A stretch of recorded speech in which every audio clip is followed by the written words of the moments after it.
జీవీటీవీ news Uppal zone Ghatkesar Shri గట్టుమైసమ్మ అమ్మవారి జాతర ఆదివారం దేవాదాయ ధర్మాదాయ శాఖ వారి ఆధ్వర్యంలో ప్రతి సంవత్సరం అమ్మవారికి జాతర నిర్వహిస్తారు.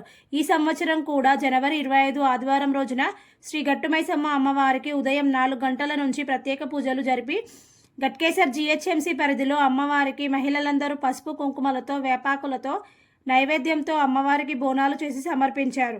ఈ కార్యక్రమంలో స్థానిక MLA Malla Reddy, Thotakura Vajresh Yadav, Medchal DCC president, మాజీ MPP Enugula Sudarshan Reddy, BJP municipal అధ్యక్షులు మహిపాల్ రెడ్డి, మామిళ్ళ ముత్యాల్ యాదవ్, కాంగ్రెస్ పార్టీ గట్కేసర్ మున్సిపల్ అధ్యక్షులు మాజీ chairman Mulli Pavani Jangaiah Yadav, TRS party municipal అధ్యక్షులు సారా శ్రీనివాస్ గౌడ్, వివిధ పార్టీ నాయకులు, కుల సంఘాల అధ్యక్షులు, social service, endowment, revenue department, police సిబ్బంది జాతరలో ఎలాంటి అవాంఛనీయ సంఘటనలు జరగకుండా విధులు నిర్వహించారు. ఉచితంగా పులిహోరాను పంపిణీ చేసిన జేఏసీ గట్కేసర్ వివిధ ప్రాంతాల నుంచి వచ్చిన భక్తులు అమ్మవారికి తమ యొక్క మొక్కులను చెల్లించుకున్నారు.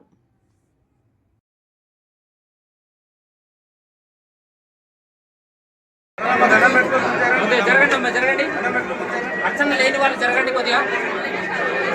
అర్చన ఉన్న వాళ్ళకి రావాలి.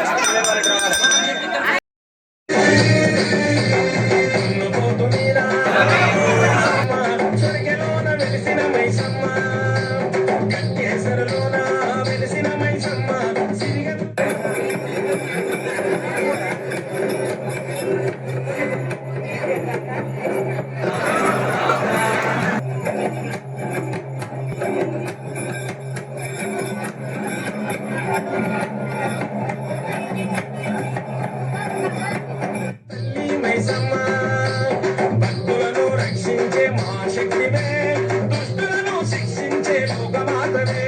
భక్తులను రక్షించే మహాశక్తివే, దుష్టులను శిక్షించే